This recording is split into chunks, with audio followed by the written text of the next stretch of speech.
Israel ने एक बार फिर से पूरी ताकत से फाइटर ग्रुप्स पर अपने हमले शुरू कर दिए हैं। गाजा में हमास और लेबनान में हिजबुल्लाह पर इजराइल ने भीषण बमबारी की है। इजराइल के हवाई हमले में हमास के 3 टॉप कमांडर मारे गए हैं, तो वहीं लेबनान के टायर शहर में भी एक बंदरगाह को पूरी तरह से बर्बाद कर दिया गया है। उधर यमन के हूथी लड़ाकों पर अमेरिका का हमला रुकने का नाम नहीं ले रहा है।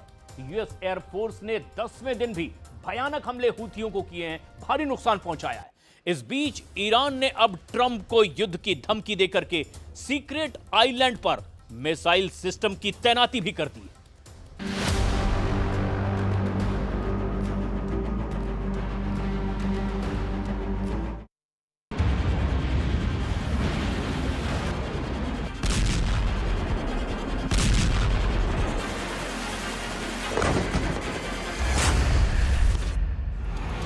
हमास की पूरी लीडरशिप का सफाया।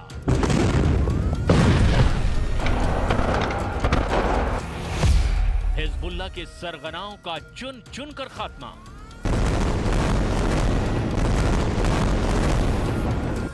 ईरान के लड़ाके ग्रुप हूथी पर फाइनल प्रहार शुरू।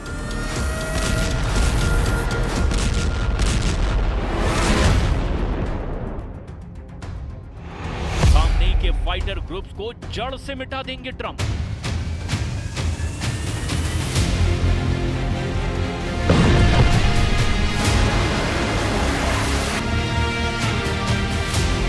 इजराइल के वॉर डॉक्ट्रिन से 52 देशों में हड़कंप।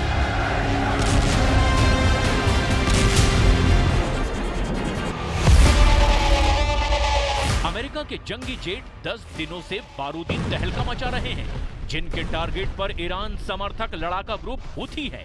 जंगी जेटों का उड़न दस्ता 10 दिनों से यमन के चप्पे चप्पे को दहला रहा है। नॉन स्टॉप बमबारी जारी है। हूथी फाइटर्स के अड्डे, हथियार डिपो, मिसाइल हेडक्वार्टर, समुद्री हथियारों के गोदाम जल रहे हैं। बारूद बरसाने का ऑर्डर ट्रंप ने दे दिया है। युद्ध में जीत इजराइल की होगी, लेकिन हूथी की तबाही से तिलमिलाया ईरान है। प्रेसिडेंट ट्रंप ने जब से हूथी लड़ाकों के खिलाफ एयर ऑपरेशन शुरू किया है, यमन में त्राहिमाम त्राहिमाम की आवाज सुनाई दे रही है। खामनेई की रॉकेट फोर्स कहीं जाने वाली हूथी आर्मी सिर उठाने की जुर्रत नहीं दिखा पा रही है। अमेरिका मारता जा रहा है, बमों से, लॉन्ग रेंज मिसाइलों से। सुपर पावर ने ऐलान कर दिया है कि हूथी के सफाये तक ये ऑपरेशन ऑन रहेगा। 15 मार्च से शुरू हुए अमेरिकी हमले में मुख्य निशाना जिन शहरों को बनाया गया है, ये सभी हूथी फाइटर्स के गढ़ कहे जाते हैं। यूएस एयरफोर्स ने राजधानी सना, सदा शहर, होदेदा और मारिम में हवाई हमले को अंजाम दिया है। ट्रंप के राष्ट्रीय सुरक्षा सलाहकार माइक वॉल्ट्ज ने दावा किया है कि अमेरिकी हमले में हूथी के 53 कमांडर मारे जा चुके हैं। अमेरिका ने एयर स्ट्राइक में हूथी की रॉकेट फोर्स के टॉप कमांडर को मार डाला है।